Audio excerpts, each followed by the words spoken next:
Et bonjour à tous, je suis particulièrement heureuse de vous retrouver aujourd'hui pour cette nouvelle vidéo.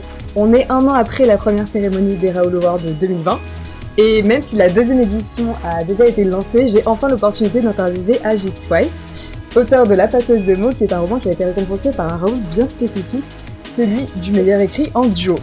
Ce n'est donc pas un, mais bien deux auteurs qu'on reçoit aujourd'hui. Alric, Jennifer, bonjour à vous. Bonjour. Alors du coup, je vais vous expliquer un petit peu comment ça va se dérouler, même si vous connaissez un peu le principe. Je vais vous laisser vous présenter. Ensuite, on va parler du coup de La passeuse de mots qui a remporté ce Raoul. Et puis comme d'habitude, on va terminer par des petits jeux. Ça vous va ? C'est parfait. Nickel. Alors déjà, est-ce que pour commencer, vous pourriez m'expliquer un petit peu comment vous avez atterri sur Wattpad ? J'ai eu l'impression que c'était vraiment pour promouvoir votre roman La passeuse de mots, mais peut-être que je me trompe. Alors, La passeuse de mots, en fait, on l'a fini en 2018 et on avait envoyé des maisons d'édition. Et on a eu pas mal de refus assez rapidement et on s'est dit finalement il faut qu'on confronte cette histoire aux lecteurs, aux lectrices hors entourage qui sont pas toujours très objectifs. D'accord, donc vous êtes vraiment venu sur Wattpad pour La passeuse de mots.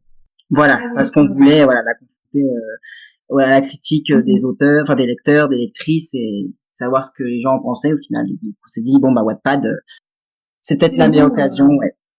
C'est une de nos amies autrices qui nous a conseillé justement, d'ailleurs je crois qu'elle est là, et qui nous a dit allez, faut tester et on l'a fait. Ça s'est plutôt bien passé. Ouais. Ok, oui, plutôt bien, effectivement, puisque ça aboutit à ce que vous espériez. Est-ce qu'il y a un secret derrière votre pseudo ou c'est vraiment vos prénoms et votre nom de famille, je suppose, ou c'est un nom de plume? Ah non, c'est un nom de plume. Enfin, nous, c'est Alric et Jennifer, mais le Twice, non, c'est, on l'a pris parce que on voulait plume et on s'est dit, je pense que Twice, c'était le. Ça marchait bien parce que c'était 2 fois plus d'imagination, 2 fois plus d'idées, 2 fois plus d'écriture et du coup on s'est dit hop, on va fusionner en un et comme on est fusionnel autant dans l'écriture que dans la vie, on avait envie d'avoir un pseudo qui nous relayait, qui nous ressemblait. D'accord. Donc c'est votre pseudo sur absolument toutes les plateformes. Vous avez pas chacun un pseudo de votre côté Non, d'auteur on n'a pas. C'est vraiment le seul et unique. Ok, d'accord, très bien. Et Twice, c'est par rapport au mot anglais ou rien à voir? C'est ça, si. Qui veut dire 2 fois plus. Et comme on a dit, 2 fois plus de tout. D'accord, ok. Ouais. Alors, vous avez remporté le Raoul du meilleur écrit en duo pour votre écrit La passeuse de mots. Est-ce que vous pourriez présenter ce récit en quelques mots? Ouf, en quelques mots. Oui, 700 pages en quelques mots. Allez, comme ça.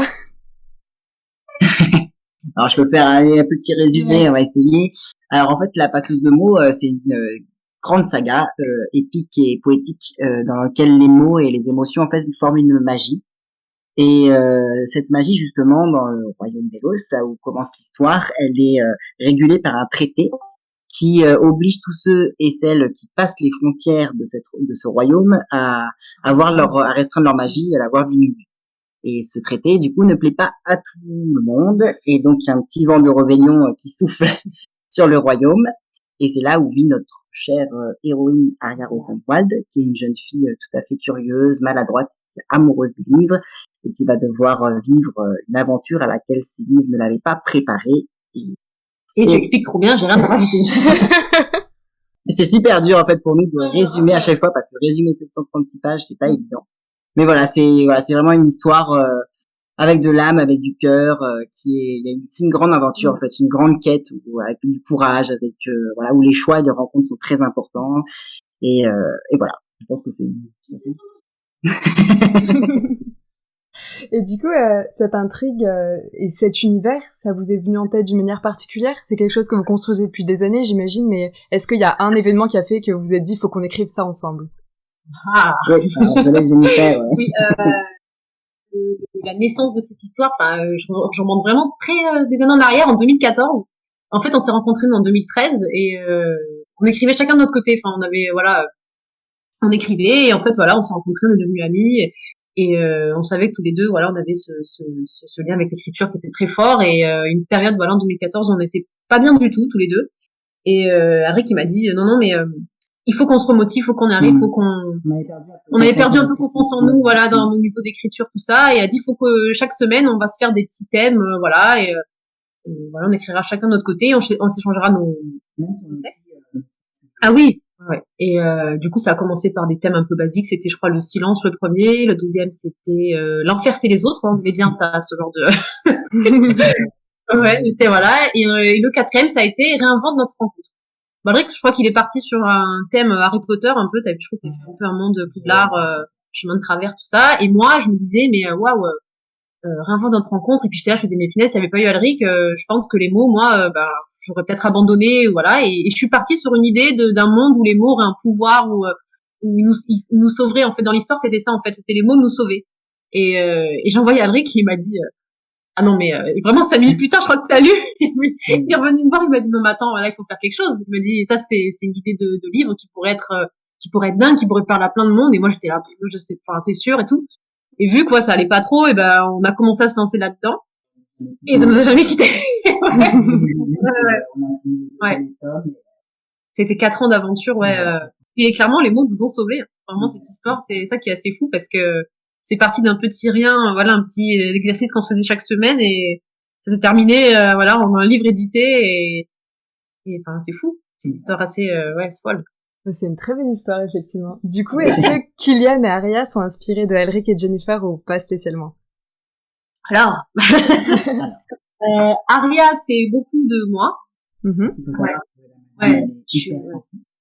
Donc, il y a beaucoup de moi dans ce personnage, donc, voilà, c'est une fille hypersensible, très curieuse, qui est un peu maladroite, qui au début, voilà, elle vit dans une espèce de cocon, dans sa bulle, et qui est un peu, hermétique au monde, voilà. Alors, moi, c'est pas le personnage de Kylian qui me ressemble, mais c'est celui qui porte mon nom, justement.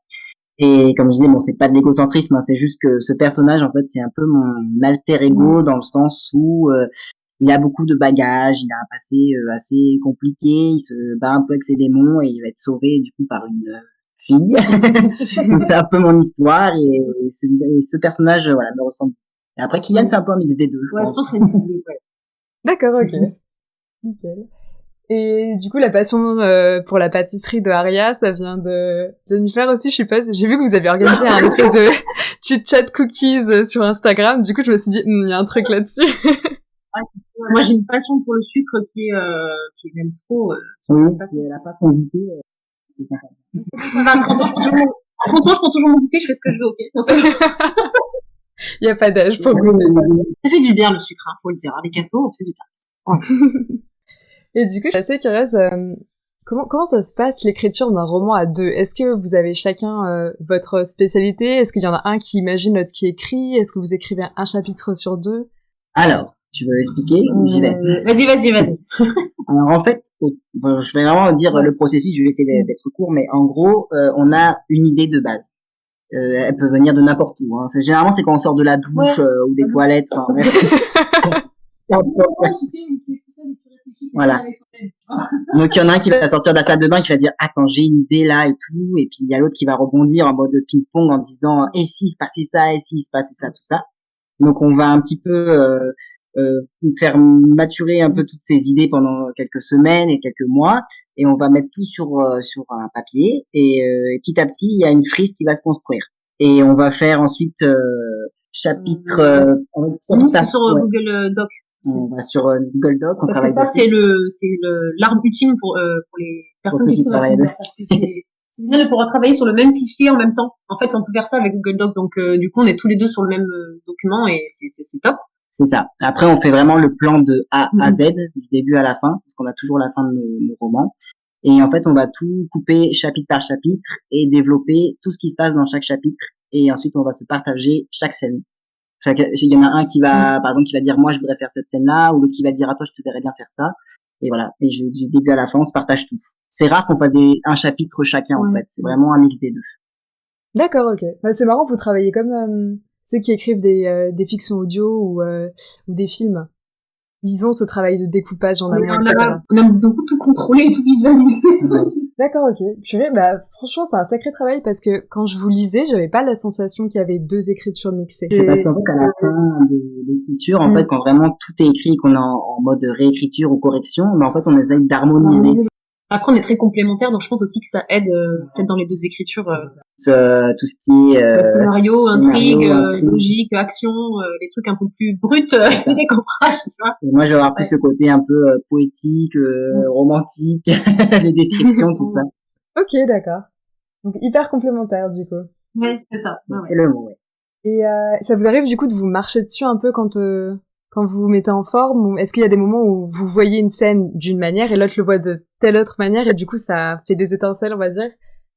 Non. Franchement, on a toujours été sur la même longueur d'onde, on s'est jamais pris une tête sur ça ou de dire non, je vois pas ça comme ça, et c'est ça qui est assez fou en fait au final, parce que Chaque fois on est toujours d'accord. si, il y a une chose qu'on dit à chaque fois, on n'est pas d'accord parce que madame veut que tous les garçons et tous les hommes aient les cheveux longs dans la partie féminine. Donc la longueur des cheveux, c'est vraiment difficile. Hein. Ah ouais, non. Mais sinon, non, après, franchement, motif de séparation. L'embrouille, quoi. Et du coup, quel conseil vous donneriez aux auditeurs pour réussir à travailler en duo sur un roman? Parce que je sais qu'il y en a pas mal qui se lancent et il y a quand même très peu d'histoires qui vont jusqu'au bout. Justement parce que les gens ont du mal à travailler ensemble. Alors moi, je dirais déjà de trouver la bonne personne. Parce que c'est pas évident. Et après, c'est un peu comme, je dirais, toutes, en fait, les relations, que ce soit amicales ou d'amour, en fait, il faut qu'il y ait, faut qu'il y ait une alchimie, il faut qu'il y ait de la communication, il faut savoir mettre son ego de côté, comme toutes les relations, en fait, je pense. Et déjà, je pense que trouver la bonne personne, c'est déjà le point qu'il faudrait, le point le plus important. Et après, laisser, de la place à l'autre, s'écouter. Et normalement, ça devrait fonctionner. Quand on a la bonne personne, après, c'est vraiment, tout devient limpide, je pense. Hein. D'accord. Et du coup, votre compte Instagram, qui est très actif au passage, vous le gérez à deux aussi ou il y en a plus un que l'autre dessus? Oh non, on est assez tous deux dessus, je pense. Après, je fais beaucoup plus les chroniques livres. Oui, je fais beaucoup de chroniques livres parce que je lis beaucoup. Il lit beaucoup plus que moi, mais vraiment. Enfin, j'achète beaucoup de livres. Je l'engueule tous les jours parce qu'il y a le facteur. Je fais non mais c'est pas possible, je t'achète encore un bouquin, genre. Mais surtout, c'est une maladie. Non, sinon toi tu fais beaucoup les chroniques. Autour de la passeuse de mots, vu qu'elle gère pas mal, tu gères pas mal tout ce qui est. Oui, un peu community manager, tous les trucs là. Ouais, le repartage des stories et tout. Oui, ouais, ça. Ah bah vous voyez que vous gérez les nouvelles technologies, y a pas de souci. Du coup, vous avez d'autres réseaux sociaux ou il y a qu'un Insta pour le moment? Bon, on a Twitter, mais on est moins actifs dessus. On est moins actifs parce que Twitter, en fait, c'est un peu des fois.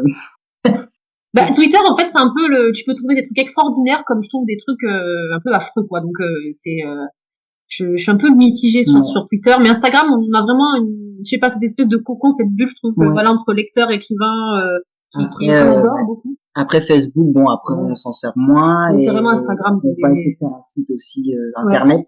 On est en train de s'en occuper. Du coup, vous allez avoir un site internet dédié à la passeuse de mots ou à Agitwise? Alors c'est Agitwise, mais parce qu'en fait on trouve que voilà, avec Instagram on est un peu restreint au niveau, on aimerait beaucoup faire des articles, parler de l'écriture, parler même de lecture, enfin faire beaucoup plus de choses dessus. Mais voilà, ça sera plus sur nous, sur tous nos autres projets. D'accord, ok.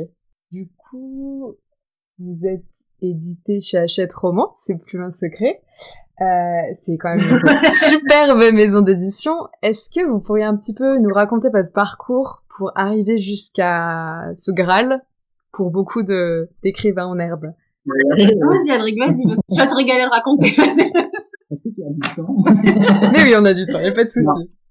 En vrai, comme on l'a dit tout à l'heure, on a commencé les envois en novembre 2018. C'est ça? On a envoyé à beaucoup de maisons d'édition, dont Hachette Roman. Et 2 mois plus tard, on a reçu un refus de Hachette Roman. Donc on a dit bon, c'est pas grave, on va attendre les autres. Et on a attendu, et c'était quand en janvier 2020. Entre-temps, bien sûr, on a été sur Wattpad et en janvier 2020, on a eu un mail d'un coup qui sort de nulle part et qui dit est-ce que les droits de la passeuse de mots sont toujours disponibles parce que nous avons gardé le précieux souvenir de ce roman et qu'on n'a pas pu l'éditer à ce moment-là. Moi, à malaise, déjà. Jennifer a fait une syncope. Donc du coup on a dit oui on a toujours disponible tout ça et puis entre la surprise du Covid en mars. Il y a eu le Covid en mars. On n'a plus de nouvelles après. Pendant 4 mois. Pendant 4 mois. C'était horrible. C'était terrible parce qu'on était en confinement et il y avait ce stress d'attente. C'était terrible. On savait que le livre était retourné en comité de lecture. Enfin, c'était vraiment. On avait zéro nouvelle, quoi. Vraiment. Zéro nouvelle. Mais ils vous ont même pas donné un numéro de téléphone ou... En fait, on communiquait par mail. Ouais, c'était. On avait échangé que 2 mails. Je pense que même eux, ils étaient tellement. Je pense avec le Covid, c'était pas évident et je pense qu'il y a eu plein de mails qui sont passés à la trappe. Et d'ailleurs, à un moment, on a dit bon. On a envoyé un mail. On a envoyé un mail en disant écoutez, on est désolé, mais on aimerait bien avoir des nouvelles. S'il vous plaît. Parce que là, on avait des questions en boucle sur notre téléphone. Et l'éditrice, après, elle s'est excusée parce que le mail était passé. Oui, et en fait, le mail était passé à la trappe. Et elle nous avait répondu, mais il était resté en brouillon. D'accord. Et du coup, elle nous a rappelé en début juin. Et début juin, elle nous dit est-ce que je peux vous appeler? Et alors nous, on s'est dit ça y est, l'appel, c'est l'appel quoi. Genre, c'est l'appel. Ah ben non. C'est pas du tout The Appel, c'était l'appel qui me disait oui voilà vous comprenez votre livre c'est une pépite mais le problème c'est avec le Covid on a peur de partir sur une saga ça va être compliqué boum En plus il faut savoir que nous on avait écrit un manuscrit qui faisait des millions de signes donc c'était vraiment énorme. C'était un pavé, ouais. D'accord. Je pense qu'ils avaient peur ils osaient pas en fait nous dire qu'il fallait retravailler enfin ils voulaient pas empiéter un peu sur notre univers enfin, je pense que... Et donc, du coup, ça a été un mot. C'était terrible parce que elle nous disait que des compliments, mais absolument incroyables sur la passeuse de mots et en même temps, il y avait ce nom qui était très contradictoire et c'était terrible. Du coup, on a accroché, Elle nous a dit quand même, bon, si vous avez d'autres projets, on va absolument travailler avec vous et tout, mais nous. Il y avait quand même ce truc, une porte ouverte. C'était quand même super déjà de dire on a déjà un pied dedans quoi donc c'était beau. Sauf que nous on voulait que ce soit la passeuse de mots en premier roman. On le savait, on sentait que c'était ce livre-là qu'on devait commencer par celui-là. Parce qu'en fait on a raccroché. Moi on s'est effondrés je crois tous les deux vraiment en mode on était oui, on a été très tristes. Très triste. Ouais, mais tu m'étonnes. L'ascenseur émotionnel quoi. C'est ça. Moi j'ai pas dormi je crois 4 heures dans la nuit. C'est ça. Et je me suis réveillée en pleine nuit, j'ai fixé mon plafond et je me suis dit mais non, en fait, je refuse le non, genre en mode non. Vraiment, une détermination en moi s'est réveillée, genre en mode mais c'est pas non, mais c'est trompé la fille, c'est trompé. Hachette, c'est trompé. Enfin, j'étais sûre de moi vraiment. C'est pas possible. J'ai dit c'est pas possible. Elle a dit non, non. Non. Et en fait, ce matin, je me suis réveillée et elle était dans le salon tout seul, le pauvre, fixé le plafond lui aussi. Et j'ai dit écoute, je refuse le non. J'ai dit je peux pas laisser passer ça. Je sais que c'est pas possible. Je dis, je le sens au plus profond de moi que ce livre, il faut qu'il sorte et que c'est, voilà, il est fait pour être partagé, il faut qu'on fasse quelque chose. Et j'ai dit, la meilleure arme qu'on avait, c'était les mots. Et j'ai dit, en fait, on a renvoyé une lettre de 6 pages à notre éditrice, plus, combien de pages de... Il y avait 25 pages PDF, en gros. Voilà.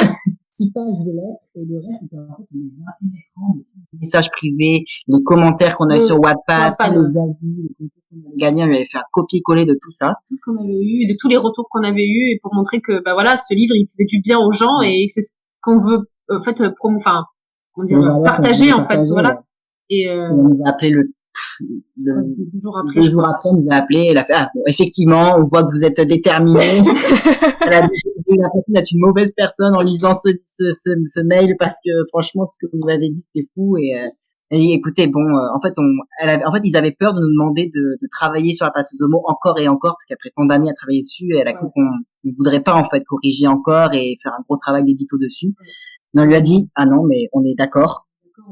On fonce quoi. Et par contre on a commencé à retravailler sans qu'on nous ait dit oui. On était tellement motivés et à fond, on a dit allez on y va, on fonce, ça va le faire. Et en fait grâce à Johanna aussi qui est sur le chat là, qui nous a aidé, notre voisine voilà qui est aussi auteure, qui nous a aidé en fait à alléger en fait le début, à retravailler, du coup on a renvoyé les premiers chapitres à l'éditrice et je crois le 2 septembre 2020 on a eu le fameux mail. Donc voilà, c'est une grande aventure. C'était des oui, des non, ascenseur émotionnel, mais au final. Ah oui, d'accord. Au final, pour quelque chose de très positif, mais vous êtes battus, quoi, vraiment. C'est ça. On savait que c'était ça et s'est dit on peut pas lâcher ce rêve. Et voilà, donc vraiment à chaque fois qu'on nous demande mais enfin c'est quoi ce qu'il faut pour être auteur, pour être édité, et on sait ça, c'est la volonté, c'est le travail, c'est la persévérance. Croire en soi lâcher, aussi. Faut vraiment croire en soi et foncer, vraiment. Ok. Purée. Et vous avez une idée? Non, franchement, c'est incroyable. Je pensais pas que ça pouvait être aussi chaotique, en fait. Pour moi, c'était oui, non, et il n'y avait pas de peut-être, en fait. Parce qu'ils ont pas l'habitude que les auteurs disent non à leur non, en fait. Mais voilà, comme quoi, il faut se battre. Ouais, ça fait un très très beau message d'espoir, en tout cas. Et du coup, vous avez une idée de par quel processus s'est passé votre roman avant d'être sélectionné, à part tout ce que vous nous avez dit, mais par exemple, qui a lu, qui a corrigé, quels ont été vous m'avez parlé d'un comité de lecture. Est-ce qu'il y en a plusieurs? Est-ce qu'il y a plusieurs étapes, en fait, à passer avant d'arriver à l'édition? Il nous semble on a été repéré par une stagiaire à la base. Oui, c'est ça. Qui travaillait à Hachette Roman et qui a lu notre manuscrit et qui est allé voir notre responsable édito et qui lui a dit, celui-là, franchement, il faut le regarder de plus près. Après, oui, effectivement, il y a le comité de lecture. Après, il y a l'éditrice, la responsable édito, la responsable éditoriale. Aussi. Franchement, ça passe entre tellement de mains, et c'est assez fou. Et après, une fois que c'est accepté, en fait, il y a une autre éditrice qui, elle, par contre, corrige. En fait, il nous fait un travail éditorial dessus, et après, je crois que ça repart encore chez d'autres personnes. Enfin, c'est assez fou. Hein. Vive les stagiaires, oui, exactement. Le chat qui dit vive les stagiaires, oui, tout à fait. Et coucou à tout le monde. Donc voilà, c'est vraiment, je pense que il y a vraiment un long laps de temps entre le moment où le manuscrit arrive et où il y a une acceptation ou un refus, parce que ça passe vraiment entre beaucoup de mains. Ouais, parce que là, on parle de quand même 2018, ça fait 3 ans quand même. C'est énorme. Ouais. C'est ça. Mais encore, je pense que c'est particulier parce qu'on a eu un oui par un non et après un oui. Mais d'habitude, en fait, en général, c'est au bout d'un an, on sait la réponse, en fait. Oui. Ouais. Et est-ce que, avant La Passeuse de mots, vous écriviez chacun de votre côté, et est-ce que vous avez été jusqu'au bout d'un roman avant La Passeuse de mots? Ou c'est vraiment votre premier écrit, à tous les deux? Alors moi non, moi pareil, j'écrivais depuis toute petite. J'écrivais beaucoup de fanfiction à base de je sais pas, Dragon Ball Z, de Pokémon, enfin des trucs, voilà, moi j'étais au collège, je faisais plein de trucs. De beaucoup d'histoires comme ça. Après j'écrivais des petites choses par-ci par-là. Après moi j'ai rencontré une personne au lycée avec qui j'ai écrit. Donc c'est pas la première fois que j'écrivais en duo. Ça a été une super expérience aussi. Voilà, c'était mon premier livre, pareil, c'était de la fantasy, voilà, mais j'ai jamais écrit seule. Enfin après vraiment, j'ai toujours été avec quelqu'un vraiment. Ouais. Alors moi j'ai jamais écrit à deux parce que pour moi c'est un peu un concept un peu solitaire, égoïste en fait d'écriture. C'est vraiment dans ma bulle à moi tout seul.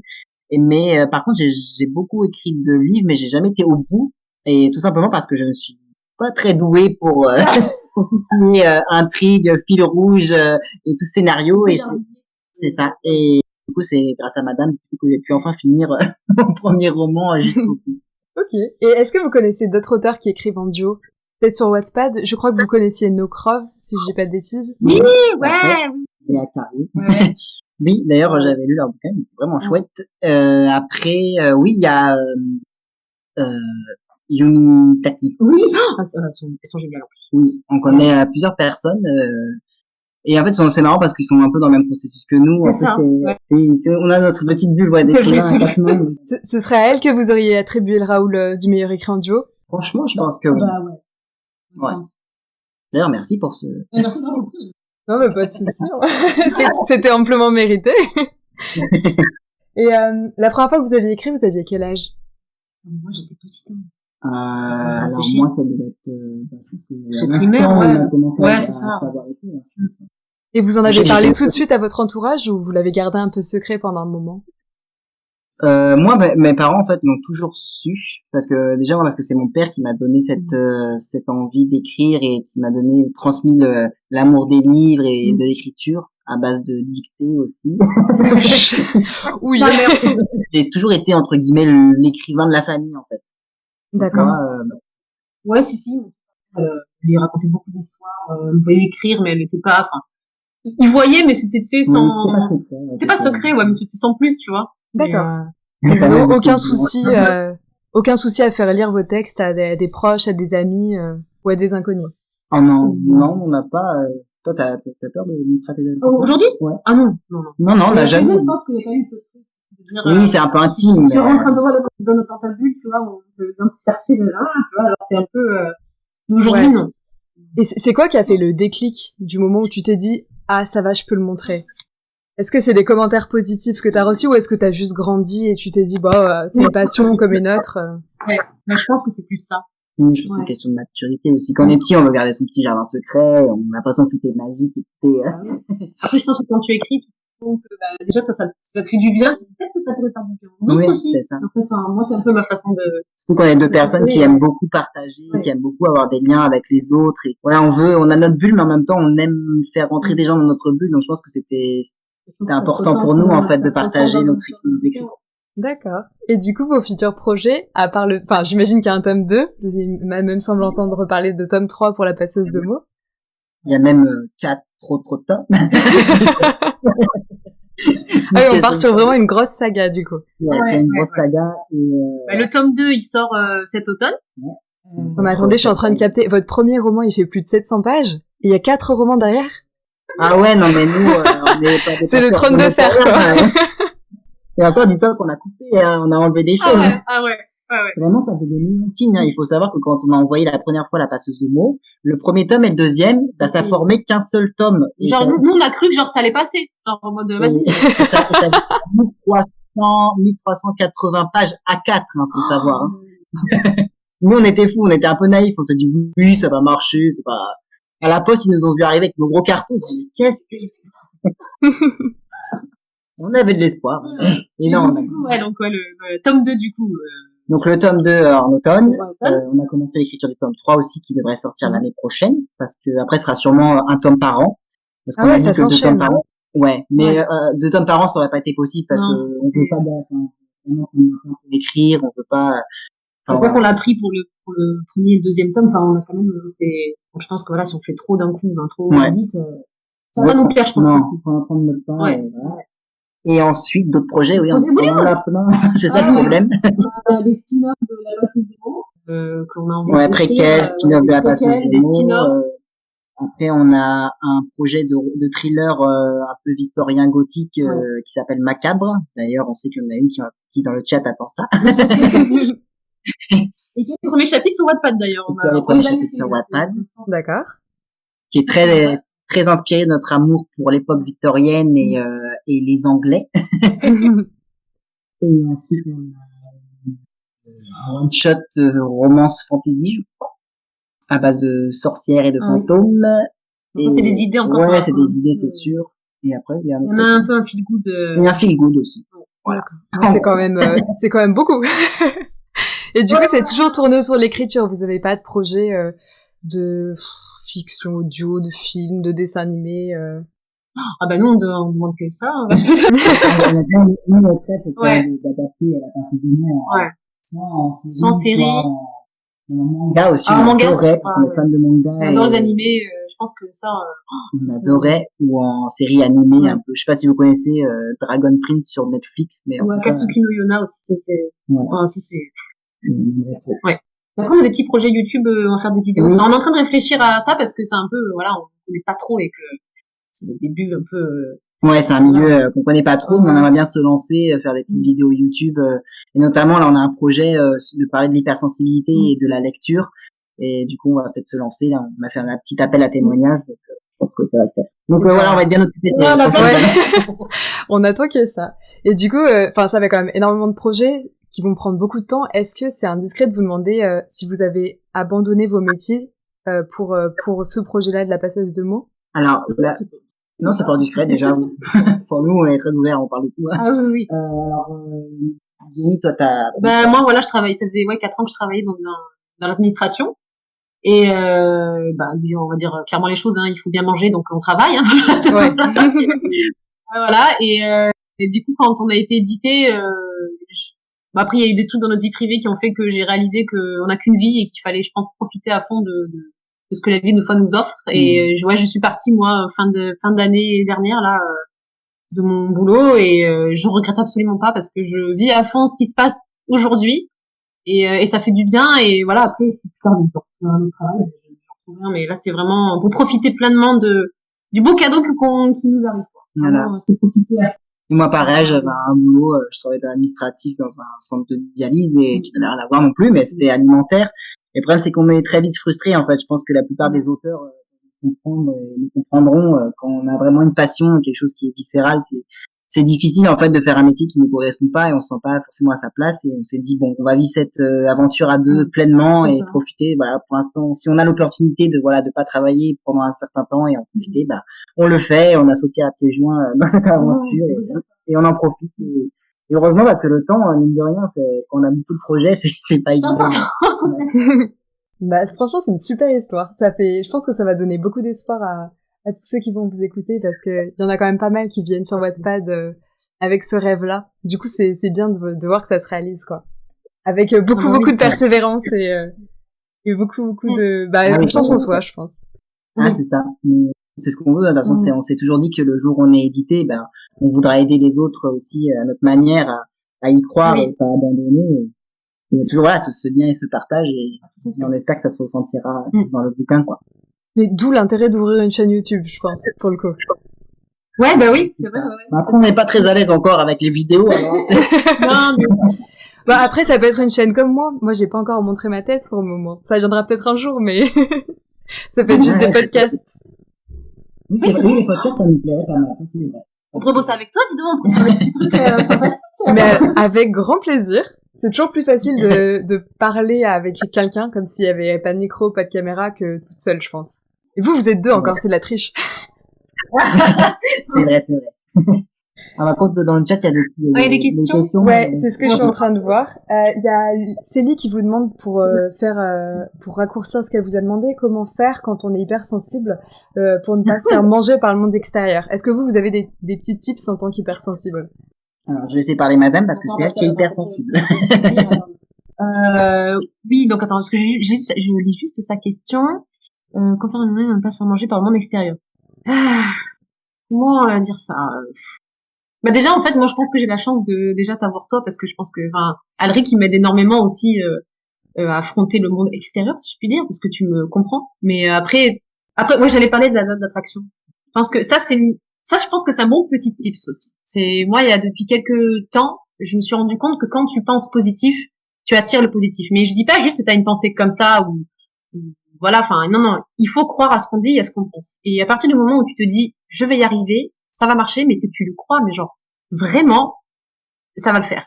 Moi, et regarde, moi, j'ai toujours su, à chaque fois qu'il avait des doutes, Alric, il me disait, non, mais tu crois qu'un jour on va être édité, tu crois que ça va marcher, tu crois, et moi, je disais, si, je le sais. Et c'est marrant parce que je vois j'avais écrit une phrase parfois difficile à raccrocher à sa flamme.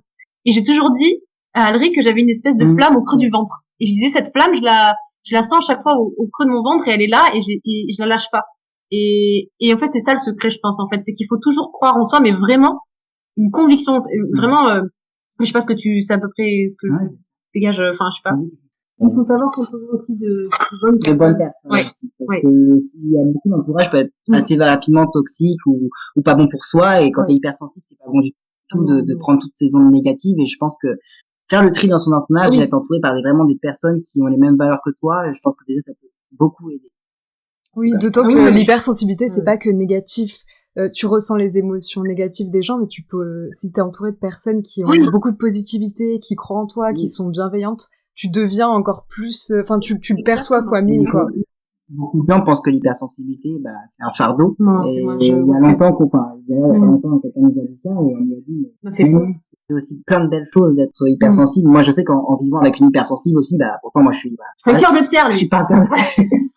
Oui, donc toi, t'étais un... Donc, vivre avec une personne hypersensible, c'est fou parce que elle apporte plein de choses et que c'est, voilà, faut se dire que c'est un cadeau d'être hypersensible. Faut arrêter de se dire que c'est un fardeau et arrêter de laisser les gens vous dire, mais c'est rien, arrête, t'es trop sensible. Non. Il faut voir ça comme un super pouvoir. Et, je sais que l'hypersensibilité, ça va parfois avec un manque de confiance en soi. Comment est-ce que t'as fait, toi, Jennifer, pour garder de l'amour propre et pour te faire confiance, en fait? Parce que je pense que c'est quelque chose qui va très souvent de pair, notamment chez les adolescents. Qu'est-ce qui fait que tu construis ta confiance en toi, en fait? Après, je pense que c'est se faire une espèce de bulle, enfin après c'est une protection déjà. Je me suis entourée vraiment de personnes hyper positives. Enfin, il y a une période dans ma vie où j'étais très très mal parce que je pense que justement j'étais toute seule et en fait quand on n'est pas compris, c'est très dur. Et dès que tu t'entoures vraiment de personnes hyper positives qui te comprennent et qui t'aiment comme tu es, justement en fait ça donne encore plus de force je pense pour mais toi tu m'as apporté ça en fait, enfin, tu vois donc ouais. Et j'allais dire aussi, les auteurs aussi voilà sur Wattpad. Ouais, on a rencontré des personnes finalement qui étaient comme nous et on s'est dit mais on n'est pas tous deux. En fait. Il faut se créer cette espèce de petite bulle, avec d'autres gens qui nous ressemblent. Et parce que aujourd'hui, enfin voilà, les hypersensibles, je trouve que là on commence un peu plus à sortir un petit peu sortir de notre cachette, genre en mode coucou, je suis là, tu vois, justement en fait il faut qu'on soit encore plus entre nous et que du coup ça fasse encore plus grandir mais ouais, la confiance en soi c'est sûr. Voilà, après il faut pas croire, mais voilà, dans la vie de tous les jours des fois j'ai des doutes mais tout le monde mais Ok, et merci beaucoup pour votre réponse. Est-ce que le chat a d'autres questions avant qu'on passe à la partie jeu? Je vois qu'il y a Violette qui est en train d'écrire. Et oui, j'ai lu Célie qui disait accroche-toi à ta flamme, mais accroche-toi à fond. Tu la laisses pas brûler, mais vraiment qu'elle te brûle les entrailles. C'est ce que je veux dire. Il y en a qui font des remarques sur le fait que effectivement c'est dur d'équilibrer job alimentaire et écriture. Ouais. Ah, ça, j'avoue, c'est pas évident, mais il faut réussir à s'aménager un peu de temps pour soi aussi, parce que quand on a une passion, c'est sûr qu'il y a un travail en même temps. C'est difficile quand t'es souvent dans le monde artistique et que tu vois, t'as pas le choix, c'est... Ah oui. Moi, vers la fin, je sais que je me levais le matin et je me réveillais, et le premier truc que je faisais, c'était souffler. Je faisais, oula, ma cocotte, je fais ça va pas, là. Enfin, c'est pas évident, hein, mais il faut trouver son temps, s'aménager du temps pour soi. C'est ça, en fait. Même si c'est 1 heure. Même 5 minutes, 10 minutes. Juste, même si t'écris ou même si t'as envie de faire, quelque chose qui te plaît, il faut penser à soi, en fait, surtout. Il y a un conseil. Vas-y, fais le vieux, là, le gris, là, tu sais. Au lieu d'être sur le téléphone, hop, on pose et on écrit. Non, mais c'est vrai. Ouais, c'est vraiment, en fait, il faut avoir de la discipline. Parce que des fois, je pense que c'est compliqué de rentrer du boulot, d'être crevé. Enfin, l'écriture, c'est passionnant, c'est quelque chose qui est extraordinaire à faire, mais c'est beaucoup de travail intellectuel. Donc, je pense que quand tu rentres d'un boulot, que t'as fait 7 heures, où que ce soit, ton cerveau, il est plein, et te poser devant l'ordinateur et écrire. Mais c'est ça, moi, j'étais la première, moi, quand je rentrais de mon boulot, je regardais Alric, je prenais mon goûter, parce que c'est important, le goûter, d'accord, hein, tu vois. et en fait, je m'affalais sur le canapé, et mon cerveau, j'étais déconnectée, je buguais devant la télé, enfin, et en fait, je crois si on perd ce truc au fur et à mesure, c'est trop dur de s'en sortir, et justement, il faut se forcer, comme tu dis, à avoir cette discipline de retrouver, de se dire, non, il faut que je garde ce truc en moi j'écris, je lis, je fais ce qui me plaît, parce que ça peut aller très vite, en fait, si on se laisse aller, et du coup, on se sent encore plus mal parce que du coup, on fait plus ce qu'on aime et du coup, on est aigri et on est triste. Et du coup, à part poser le téléphone, vous avez des conseils à donner pour ceux qui ont du mal un peu à se remobiliser, on va dire? Est-ce que, par exemple, vous avez, je sais pas, des carnets, des plannings, je sais qu'il y en a qui ont un carnet où ils disent j'ai écrit tant de mots tel jour, je suis content, je suis fier de moi, tel autre jour. Johanna, je suis désolée parce que tu vas nous crier dessus, hein, mais qui est dans le chat. Alors nous, on est anti-comptage de mots. Voilà. Parce que nous, ça nous met une pression absolument incroyable et qu'on n'aime pas ça en fait. C'est comme tout ce qui est les nanos, tout ça, on comprend. Hein. C'est super, c'est super génial pour les gens qui se motiver. Ça nous stresse. Ils ont fait plus de mots, nous on l'a pas fait. Ouais, ça c'est à la sensibilité de chacun, on va dire. Mais les tips après, oui, on a un petit tableau où on écrit, là, ça sera les corrections, là, on va écrire tel livre, ça nous aide un peu à organiser notre semaine, mais après, on est assez libre. Après, faut pas croire, on est aussi des gros feignants, et qu'on aime traîner aussi.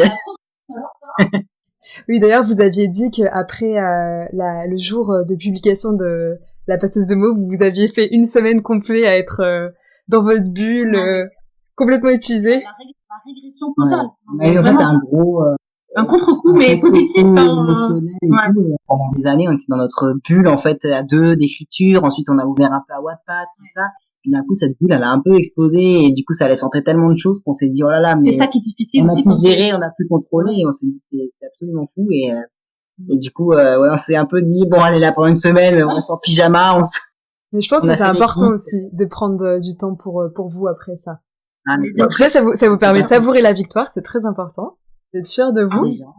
Je vois quelqu'un vous demander si vous étiez fier de vous. Je pense que la réponse c'est quand même oui, parce que c'est l'aboutissement d'une Je pense vie de qu'on est travail fiers presque. du chemin qu'on a parcouru. Je Ouais. pense qu'on est surtout fiers de ça. Fier d'avoir rien lâché aussi, Ouais. ouais. Fiers de, voilà, d'avoir notre bébé, voilà. Après, c'est sûr que quand on a vu notre bébé dans la librairie à côté des Harry Potter, qui nous on est absolument fans des Harry Potter, donc, du coup, Enfin, on se compare pas, mais c'est juste la symbolique de se dire, waouh, toute notre vie, on a été bercé par Harry Potter, on a lu, toi, Harry Potter, c'est ce qui nous a presque donné envie de se dire, on écrit. Et là, tout d'un coup, on a vu notre livre qui était à côté de ça. Je dis, c'est pas possible. Enfin, c'était ça, en fait, c'était la symbolique qui était très forte, ouais. Ouais. Donc on est fiers. Ce serait quoi votre plus grosse crainte pour l'avenir? Est-ce que vous avez peur, par exemple, de pas avoir le même succès avec le second ou pas forcément vous avancez et on verra bien? Bah, déjà, je pense des craintes. Enfin, si on peut être honnête, depuis la sortie du bouquin, ça a été dur aussi pour nous parce que, comme on disait, on a laissé rentrer beaucoup de positifs dans notre bulle, mais aussi un peu de négatif ou du mitigé.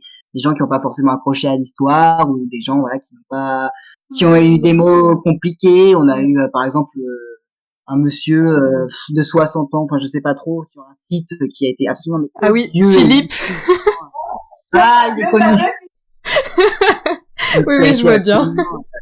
Et celui-là nous a vraiment, enfin, moi au début, vraiment, quand j'ai lu, j'ai eu un fou rire parce que je me suis dit, c'est pas possible d'être aussi, enfin, waouh, je me suis dit, en fait, la critique, c'était même pas une critique constructive, c'était juste de la méchanceté et de l'acharnement, de la condescendance, de la misogynie. Ceux qui du coup, ils méprisent les lecteurs et les lectrices qui lisent. Enfin, il a été très irrespectueux et c'est ce qui nous a le plus fait de mal, je pense. Parce que après, les critiques, quand des fois les gens n'aiment pas, on a l'impression que c'est nous qui aiment pas, alors que c'est pas du tout ça. Ouais. Moi, personnel, mais on le prend comme tel parce que. Enfin, moi, la fille qui a dit Ariel est insupportable, j'ai dit bah alors c'est moi je suis insupportable, c'est pas Ah ouais, je comprends. Et ouais, c'est le problème, c'est quand même vous exposez votre bébé là et du coup c'est ça. Ouais. Et en tant que du coup auteur sensible, c'est encore plus accru parce que du coup c'est compliqué, on reçoit tout au centuple parce que chaque petite critique ou quoi. Parce que c'est plus facile en fait de se laisser atteindre par négatif, mais voilà, il faut garder en tête qu'on peut pas plaire à tout le monde et que le positif il est là et que ça nous fait du bien aussi. Et je pense que c'est une des peurs qu'on avait au final. Ah oui, complètement. Pas plaire, pas. Et ça arrivera parce que on peut pas plaire à tout le monde comme on l'a dit et après non l'avenir non on essaie de pas trop anticiper parce que ouais c'est un peu effrayant. C'est ça. Voilà. C'est plus c'est dans quoi, c'est dans le film qui dit que anticiper c'est s'inquiéter deux fois. Dans les animaux. Ah oui c'est ça. Anticiper c'est s'inquiéter deux fois. Non, c'est souffrir deux fois. Ah ça dépend. Il y en a qui vont te dire qu'anticiper c'est aussi une barrière. C'est permettre d'anticiper potentiellement ce qu'on va prendre dans la tête aussi et du coup se protéger si vraiment ça arrive à un moment donné. Non, je pense franchement qu'il faut vivre. Nous, on est vraiment. Il faut vivre le moment présent parce que si on commence à avoir peur. La peur, ça peut être parfois un moteur, mais elle a aussi un frein et que dans l'hypersensibilité, ben voilà, je sais que c'est pas évident des fois de dire à notre peur, laisse-moi tranquille, c'est ce que je veux. Non, après, les autres craintes, non, c'est sûr qu'après, nous, on aimerait vivre de notre plume, même si en France, c'est pas évident, mais oui. Mais on fera tout, en tout cas, pour rester le plus longtemps possible, pour toucher même une petite communauté. Ah, mais oui, c'est tout, ouais. Et voilà, quand on écrit et qu'on aime ça, on est vraiment dans le partage, vraiment, c'est quelque chose, voilà. Le lien. Donc, là, on vit dans l'instant présent et Bah, je vous le souhaite, en tout cas. J'espère que ça va très bien se passer pour la suite. En tout cas, pour moi, c'est bien parti. Après, je sais pas ce qu'on pense au chat. Je dirais plutôt oui aussi. Non, franchement, on a de la chance parce qu'on a vraiment des gens, une petite communauté qui s'est créée autour de la passeuse de mots et ils sont hyper bienveillants, ils sont hyper gentils avec nous et, en fait, c'est ce lien qu'on a voulu créer, et même entre les personnages et les lecteurs, entre les lecteurs et nous, et on voit que ce lien s'est fait et d'ailleurs, on remercie vraiment les gens qui nous suivent parce que on est tombé vraiment sur des gens adorables et qui sont même devenus pour la plupart des amis, en fait, même si c'est que virtuel pour l'instant et on va les rencontrer un peu. Bah, peut-être un jour sur un salon du livre, quand il n'y aura plus le Covid. Ah ouais, là on est dégoûté parce qu'apparemment on devait faire un salon à Montpellier là en juin. La comédie du livre ça s'appelait et on devait le faire et bien apparemment ça a été annulé aussi. On devait faire le livre Paris aussi qui est un des salons que je rêvais de faire et je me suis toujours dit j'irai en tant qu'auteur et jamais en tant qu'auteur. Pareil c'était annulé. On est un peu triste mais bon on comprend. Ah il y a tout le chat qui vous dit que vous allez déchirer et pas de soucis. Et oui, la comédie du apparemment t'as annulé. Ouais. Mais ça va se faire. Ça va se faire.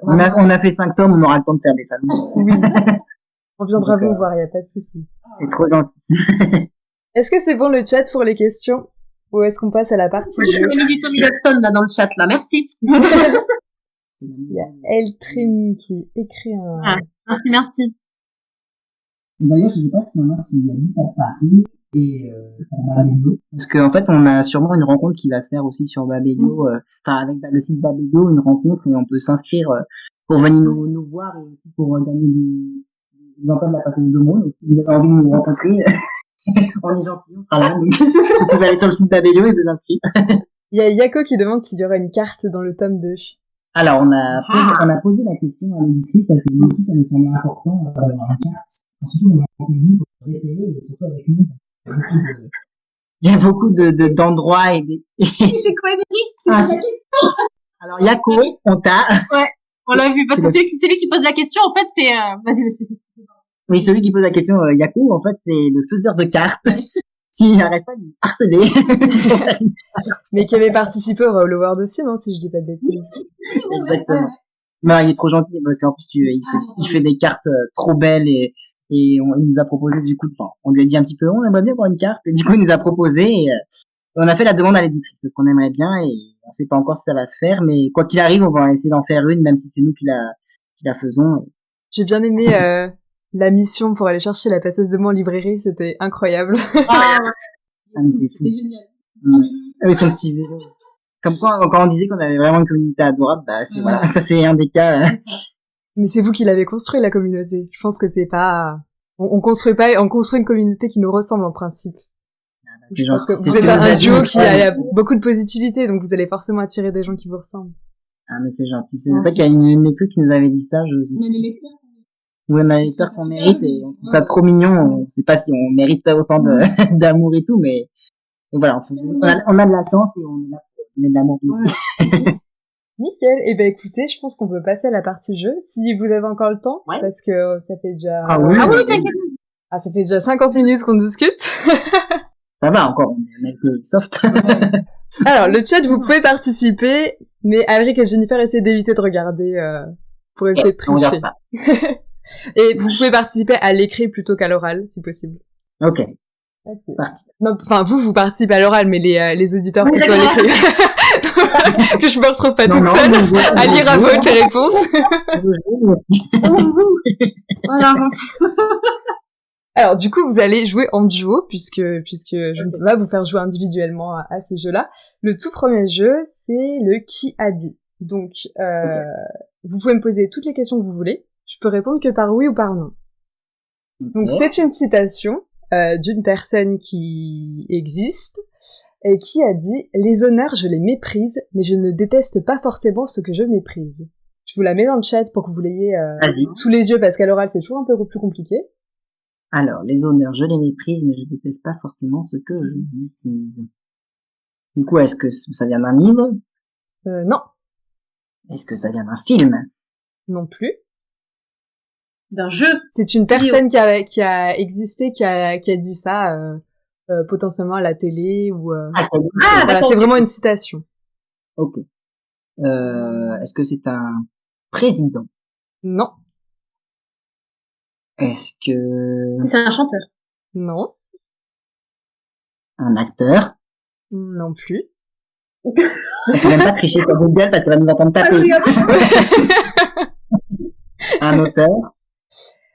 Auteur, oui, effectivement, mais pas que. Philosophe? Il y a Célie qui demande si c'est quelqu'un du monde politique. Je pense qu'on peut considérer qu'il faisait partie du monde politique, même s'il était en retrait. Alors, c'est un auteur qui a pu faire partie de la politique. Est-ce que il est français? Il est français, effectivement. C'est un homme déjà? Oui, C'est un homme, effectivement. Ok. Alors, qui a pu dire ça? C'est une bonne question. Est-ce que il faudrait dire genre une espèce de date, tu vois? Est-ce qu'il est considéré comme vieux? Et je pense qu'il est mort, surtout. Donc oui, relativement vieux. Est-ce que il vient... S'il est mort. Est-ce qu'il fait partie de Attends, elle a dit que c'était un peu non, c'est pas philosophe, non. C'est Non, auteur, Si, philosophe, effectivement. C'est pour ça que j'ai philosophe parlé un peu de politique, c'est que parfois les philosophes peuvent intervenir sur la scène politique. Ça vient de philosophe des Lumières, là, de cette Non. époque-là. Attends, philosophe, il y a qui? On en connaît ou Il pas? faut trouver la période. Il faut trouver la période. C'est un auteur, philosophe, Est-ce que c'est français. plus récent que ancien ou c'est genre un peu antique? C'est plus récent. Plus récent. Ok. On connaît qui comme Je dirais que c'est même très récent parce qu'il est mort en 2017. Ah! Alors, attends. Ah, ça va être dur de trouver. Enfin, à mon avis, c'est simple, mais nous, on va pas capter parce que... Ouais, non, c'est sûr. Alors, attends. Attends, je réfléchis. On réfléchit, hein. Il y en a qui ont déjà trouvé, en plus, dans le... Est-ce que... Attends, c'était il y a pas longtemps. C'est qui je l'ai! Il faisait des jolis mots, il écrivait... Ah, attends! Oui, je pense que t'as raison. Je pense que tu l'as, effectivement. C'est quelqu'un qui avait les mots, vraiment, j'aimais beaucoup entendre parler. Oui, Ah, bah là, je peux pas t'aider, je peux pas te ton cerveau. Assez malicieux. C'est une personnalité très malicieuse. Vas-y, elle va le trouver. Non, c'est pas ça? C'est ça, Je c'est sais lui? pas. Qu'est-ce qu'elle a dit? Jean d'Ormesson, c'est ça? C'est ça, exactement. Jean d'Ormesson, qui était donc un écrivain, journaliste, philosophe français, membre de l'Académie française. Donc, juste pour l'info, c'était le plus jeune à son entrée à l'Académie française et il en est ressorti, c'était le plus vieux, c'était le doyen. Il était connu pour ses phrases assez malicieuses et pour sa verve, je crois qu'on dit des choses comme ça quand on maîtrise les mots. Et en fait, il y a une particularité, c'est qu'il est décédé le même jour que Johnny Hallyday, donc tout le monde a oublié ce monsieur parce que il a complètement été éclipsé par Johnny Hallyday. Mais voilà, c'est quelqu'un que j'apprécie beaucoup et auquel j'avais envie de rendre honneur. J'aime bien sa phrase. Ah ouais, je sais pas comment t'as trouvé. Hein. Non, j'aurais pas trouvé. Ouais, franchement, bien joué, Jennifer. Jennifer. Du coup, ça vous fait un point sur cette question. Merci. Du coup, on poursuit sur le qui a dit, mais cette fois, c'est un personnage de livre, ou plutôt de série dans ce cas-là, qui parle, et vous devez trouver qui. La phrase, c'est « Quand vous vivez aussi longtemps que moi, tous les noms commencent à sonner de la même façon. » Attends, en plus, je crois que je connais cette phrase. Quand on commence à vivre aussi longtemps que moi... Tu peux la mettre dans le chat? Ouais, c'est ce que je fais. Ouais. Quand vous vivez aussi longtemps que moi, tous les noms commencent à sonner de la même façon. Tu as dit série. Plutôt une série, ouais, effectivement. Une série. Enfin, je pense que vous connaissez, c'est à la base, c'est un roman, mais je pense que vous allez plutôt connaître la série. Vampire Diaries. Non, c'est pas Vampire Diaries. D'ailleurs, je savais pas que c'était un livre à la base. Et si, c'est le journal d'un vampire. Ah, mais oui, effectivement. Il y a le chat qui a donné la réponse, donc évitez de regarder le chat. Vous avez vu? J'aurais dit ça aussi, je pense. Ah ouais. Attends, c'est quand? Ouais, c'est ça, c'est Geralt of Rivia. Pour ceux qui ne connaissent pas, il y en a qui connaissent le jeu vidéo, il y en a qui connaissent le livre, et puis d'autres qui connaissent seulement la série. Il est assez connu pour des phrases un peu de bourrin. Hein. Franchement, il a pas beaucoup de... Non mais on va pas se mentir, il parle pas beaucoup dans le dans la série, mais à chaque fois c'est des phrases très très pragmatiques, on va dire. Du coup, vous avez regardé la série? Ouais. Mais on a fait les livres après. On a lu de la bibliothèque, on n'a pas encore lu, mais on a regardé la série, parce que Madame Jenny adore Henry Cavill. Ah bah, je comprends pas pourquoi. Franchement, je vois pas. Mon copain dit la même chose, il comprend pas pourquoi j'adore cette série. Le scénario, sûrement. C'est pour le jeu d'acteur. Tout à fait. Ok, alors on va poursuivre avec ce jeu, le qui a dit, avec cette fois, je vais vous décrire une situation, donc un principe connu dans un roman, et vous devez trouver ce qui se dit à ce moment-là. Alors, je vous avoue que je savais pas si vous étiez... Enfin, c'est hyper simple pour vous, comment je vois, quand je vois votre culture au niveau des livres, etc., mais j'étais pas sûre, donc je vous ai mis quelque chose de très facile. Je suis désolée, ne soyez pas insultant, ne vous sentez pas insulté. Du coup, c'est dans Le Seigneur des Anneaux. Quelle phrase prononce le vieux monsieur pour repousser le balrog? Vous ne passerez pas. Ça va. Je vous ai vraiment pris pour des débiles sur ce coup-là, je suis désolée. On adore Le Seigneur des Anneaux. D'ailleurs, c'est un peu la passeuse de mots, c'est il y a aussi un hommage parce que c'est toujours une grande quête, un personnage un peu naïf au début qui découvre le monde, qui s'émerveille et les grandes quêtes comme ça de plein de personnages en fait c'est beaucoup inspiré du Seigneur des Anneaux. D'accord. Du coup, vous avez lu les livres ou vous avez vu seulement les films? Moi j'ai lu tous les bouquins, mais c'était un peu ardu parce que c'est pas facile à lire le Tolkien, mais je les ai lus il y a très longtemps, je crois que j'étais au fin collège, début lycée je crois. Et après oui les films on les a vus des millions de fois, surtout le 2 qui est génial. Ah, moi, j'avoue que je les ai pas lus. Je sais que c'est un roman culte, mais pour le coup, je suis à côté de la plaque. Oui, mais Ouais, après, c'est dur à lire. Disent ceux qui font plein de descriptions. Oui. C'est bon, quoi, tu vois. C'est comme le pire, c'est Balzac, je crois. Il pas un bon souvenir au lycée. Ouais, les romans lycée, je pense qu'il y en a pas beaucoup qui ont des bons souvenirs, malheureusement. Les sélections sont pas très jeunesse. Ouais, c'est vrai. Après, je comprends qu'on puisse étudier les classiques et tout, ça c'est normal. Mais je pense qu'il devrait un peu renouveler quand même dans le lycée ou le collège pour donner un peu plus envie des fois de lire en fait, donner l'envie de lire aux lycéens. Ouais, je suis assez d'accord. Je sais que ma cousine, par exemple, avait une prof de français qui lui avait proposé de lire Bilbo le Hobbit. Du coup, ça avait beaucoup intéressé la classe. Mais bon, les trois quarts, c'est du très classique et c'est parfois pas du tout accessible. Moi, j'avais lu un truc de Jean Giono, La Peste. Enfin, c'était vraiment horrible. Enfin, c'était pas une partie de plaisir, quoi. Ouais, non. Moi, c'était quoi? C'était lequel que c'est pas que j'aime pas, mais qui est difficile. Celui qui a écrit l'Assommoir et tout. Ah, Zola. Voilà, Zola, merci. Alors, Zola, c'est compliqué.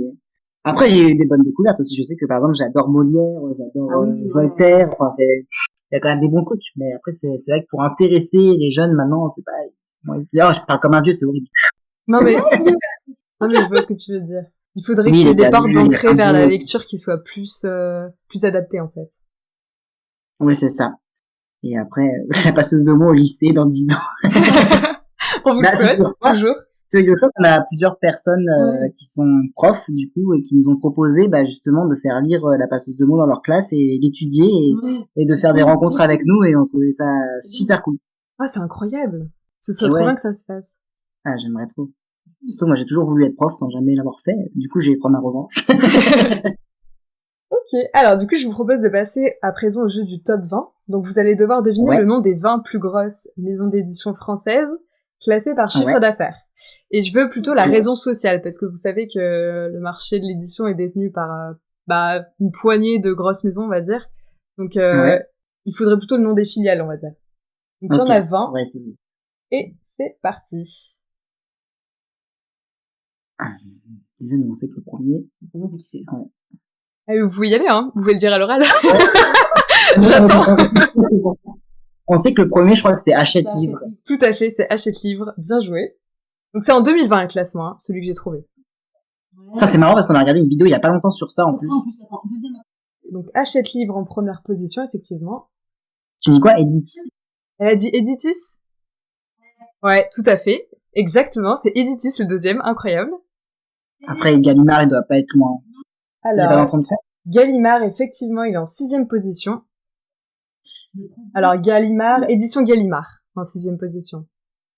Je crois que le troisième, il y a un M. Est-ce que il y a Albin Michel ou Michel Lafon ou un des trucs? Alors, je vais te dire ça, Albin Michel. Oui, il y a Michel Lafon en 15e position, effectivement. Et édition Albin Michel qui est en 8e position. Donc ça vous fait 5 points pour le moment.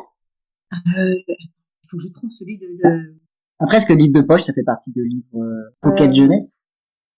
Alors, Pocket Jeunesse, ça pourrait effectivement, je suis en train de le chercher, parce qu'évidemment le contrôle F ne marche pas, je suis sur un PDF, c'est formidable. Pocket Jeunesse, je ne le vois pas, malheureusement. On regarde un peu dans notre bibliothèque. Non, il n'y a pas Pocket Jeunesse. Donc, parce qu'il y a la Martinière Jeunesse. Non, il y a pas de jeunesse en fait. Enfin, il n'y a pas de jeunesse. Brajolone peut-être. Tac, tac. Non, je ne le trouve pas non plus. Ah, c'est vrai, je suis étonné. Ouais.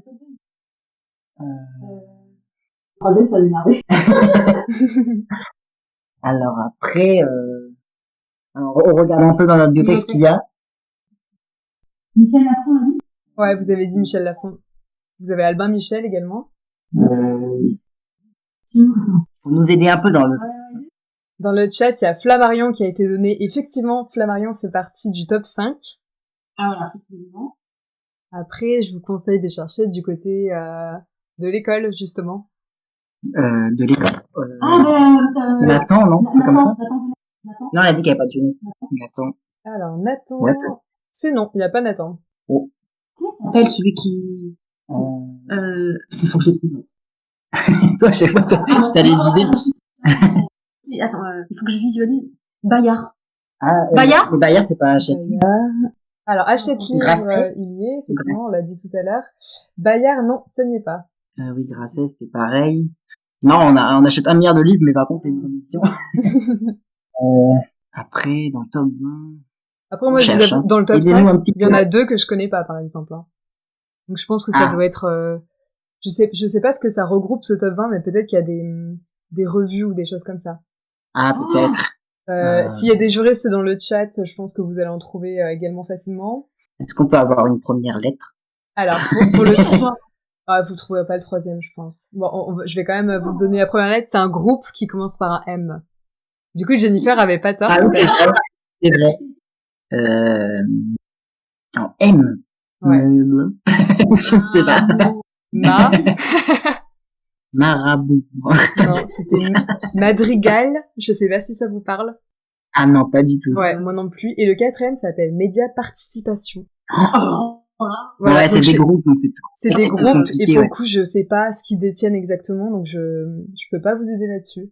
Après, bah voilà, pour tout ce qui était scolaire, vous aviez Lefebvre, vous avez LexisNexis pour les juristes, Dalloz également, Larousse, édition législative.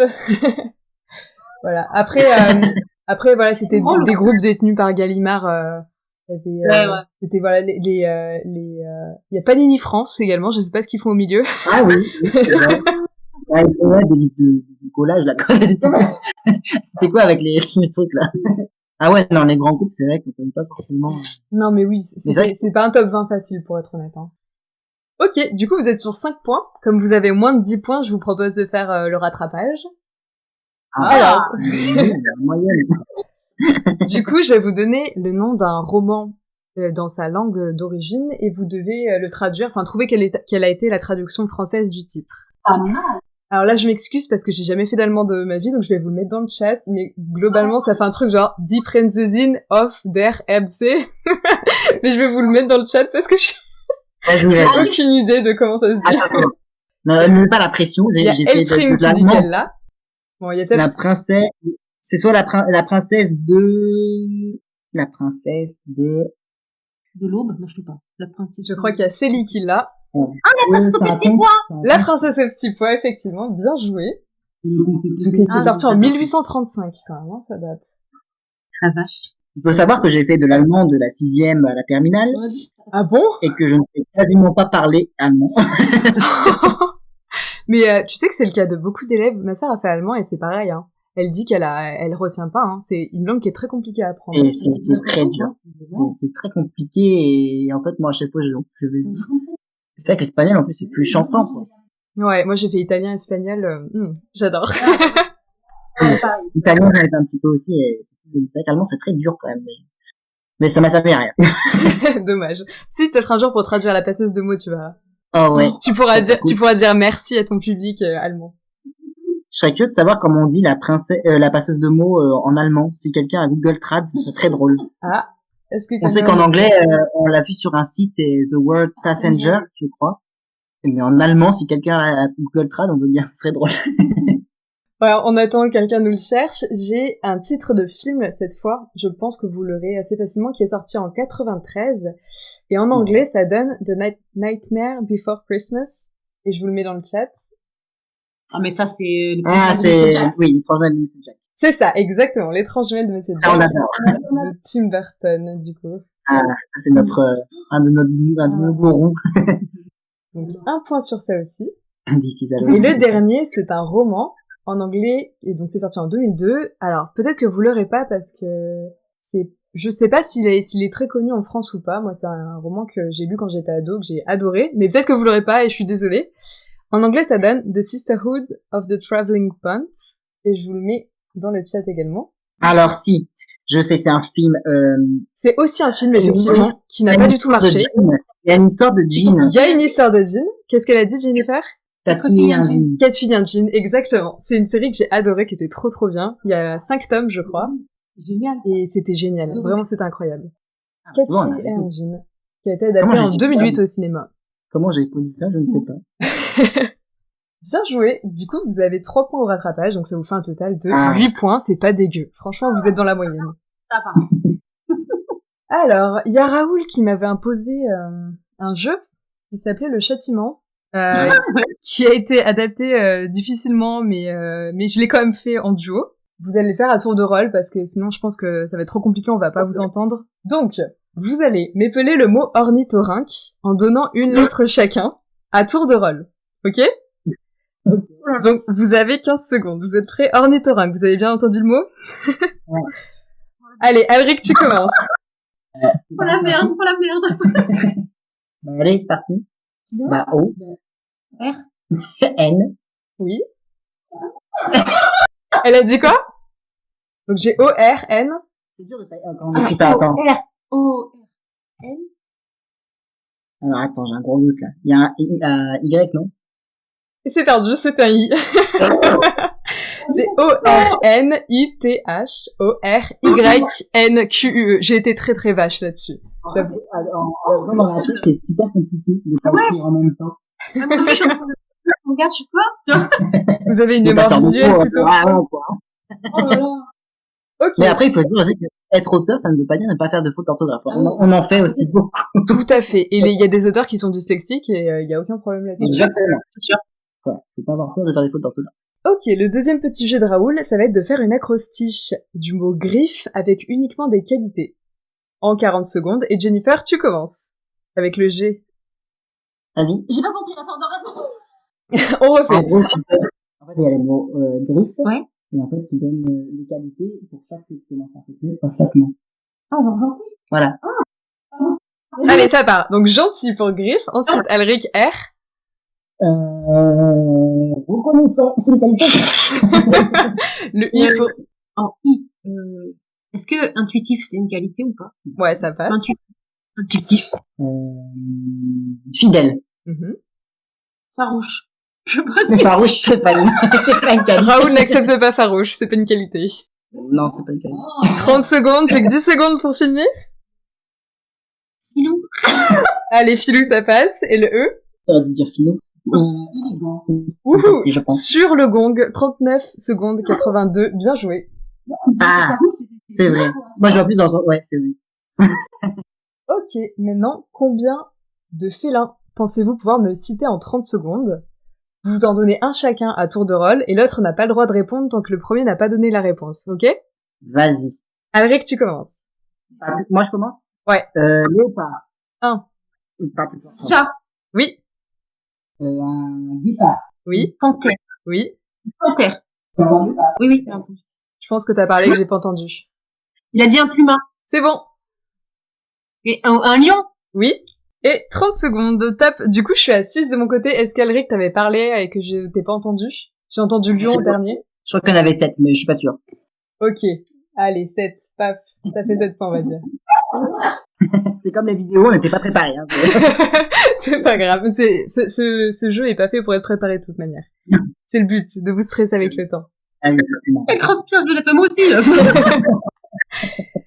Ok, donc maintenant une petite question sur le chat. Qu'est-ce que le syndrome de Klinefelter? Et là, vous avez le droit de répondre et de chercher ensemble. Je vous écris le mot dans le chat. Qu'est-ce que le syndrome de Klinefelter? Moi, je pensais que c'était le truc de la boîte de Schrödinger, mais c'est pas ça. Klinefelter, c'est allemand? Aucune idée. Ça n'a rien à voir avec la réponse, donc Klein. aucune idée. Klein petit. C'est un rapport du coup avec les faits du chat. C'est un chaton? Non. Le syndrome de Klinefelter. Le mot syndrome pourrait peut-être vous mettre sur la piste. Alors, un syndrome de Klinefelter. C'est une perte d'équilibre, un peu comme ceux quand ils ont pas de moustache. Non. Est-ce que un chat, qu'est-ce que ça peut... Ça Il a pas de poils. Non, ça existe en plus, du coup. Non, c'est pas ça. Pas de moustache, pas de poils. Il a les yeux bizarres, genre. On peut poser des questions. Oui, vous pouvez poser des questions, y a pas de souci. Alors, les yeux bizarres, non. Est-ce que c'est un problème génétique? C'est un problème génétique, effectivement. Ok. Est-ce que ça a une incidence sur l'apparence physique? Ça peut avoir une incidence sur l'apparence physique. Ça peut faire ce qu'on appelle du chimérisme. Ah, attends, ça me parle ce truc. Alors le chimérisme, c'est le fait pour un chat d'avoir, par exemple, une partie blanche, une partie noire, mais vraiment coupée en deux de manière très linéaire au milieu du visage, quoi. Oui, genre, c'est comme ceux qui ont les mèches blanches, là. Enfin, les mèches blanches, les yeux, non, c'est pas la même maladie. c'est la même. Est-ce qu'ils ont des formes sur le genre des qui font des cœurs des fois, tu sais, Non. Des taches, tu sais, en forme de cœur sur les. Non. On n'est pas des scientifiques, nous, madame. Hein. Non, en vrai, je pense que je peux accepter le problème génétique. C'est quand un chat mâle est porteur de 2 chromosomes X au lieu d'avoir juste le XY. Et du coup, ça fait que, souvent il est stérile. Et effectivement, il y a cette histoire de couleur qui revient assez souvent. Les chats mâles, normalement, ils peuvent pas avoir 3 couleurs. C'est que les femelles. Et du coup, c'est les chats qui souffrent d'un syndrome de Klinefelter sont souvent de 3 couleurs. Mais c'est des mâles et ils sont stériles. D'accord. Voilà. Et ça fait des chats très très jolis, hein, pour le coup. Et vous montrer un chat qui a atteint le chimérisme, c'est particulier à regarder, mais c'est très très beau.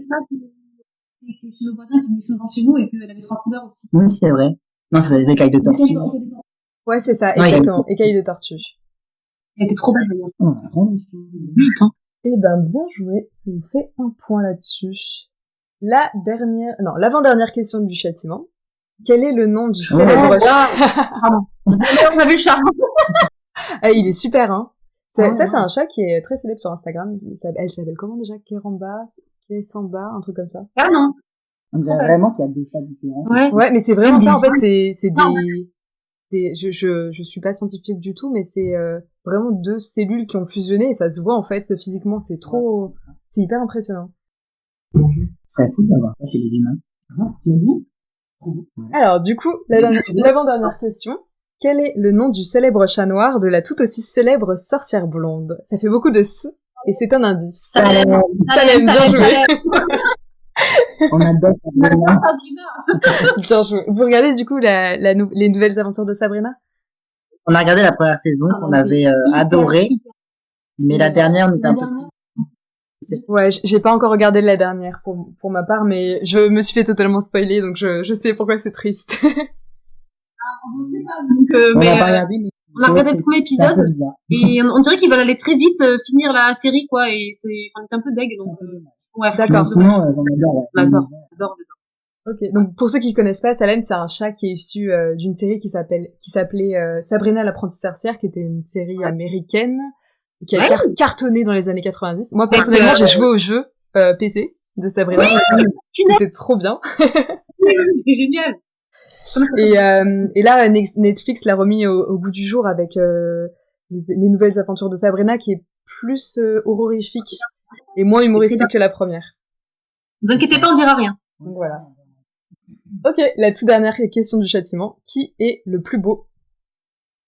Alric. Perdu, c'était Raoul. Ah oui, pardon, il veut que je donne tous les titres. Raoul, maître de l'univers et bras droit de Lucifer. Et voilà, malheureusement, je peux pas vous faire le speed booking parce que ce serait trop compliqué à 2. Par contre, je peux vous faire une petite interview surprise. Alric, quel est le livre préféré de Jennifer?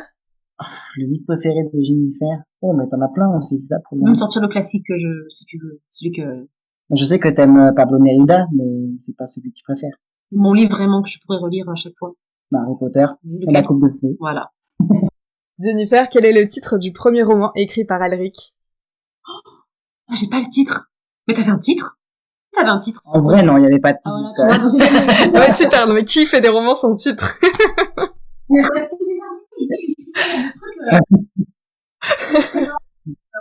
J'ai gagné quand même. Oui, t'as gagné quand même. Alric, est-ce que Jennifer écoute de la musique quand elle lit? Quand elle lit, non, pas quand tu lis, quand t'écris. Ouais. Quand elle écrit. Mais pas quand même. Avec des paroles ou sans paroles? Non, sans paroles. Une musique épique, un peu orchestre finalement. Ouais, ok. Jennifer, est-ce que Alric annote les livres papier quand il lit? À ton avis? Non, je crois pas que c'est pas ça. Non, je sais pas. Ouais, moi aussi j'ai du mal. Je trouve que ça abîme le roman, j'ai trop du mal. Ouais, pour moi, c'est tellement précieux et Ah ouais, non, je veux dire non. Après, je prends des notes, Voilà, par exemple. Ouais. Tu prends des notes à côté, du coup. Ouais, c'est ça. Mais pas dessus. Ok. Alric, est-ce que Jennifer a déjà reçu une dédicace d'un auteur? Bonne question. Je ne crois pas. Non. Non, je l'ai pas eu. Non, même en BD, Non, comme ça. Après, il y a Johanna, mais c'est Ah, pour nous. oui. Enfin, c'est pour nous deux, donc après, je sais pas, enfin, tu vois. D'accord, ouais. Oui, C'est pour le duo. dire, oui, mais c'est très récent. Ouais, c'est très récent. Ok. Et enfin, Jennifer, est-ce que Alric pourrait fabriquer un hérisson avec un livre en papier? Je lutte contre cette pratique ignoble. Non, mais oui, mais et je dirais non, que t'es pas très manuel en plus, toi. Non, tu c'est vois. vrai. Ça va pas ressembler à grand chose. Ok. Non.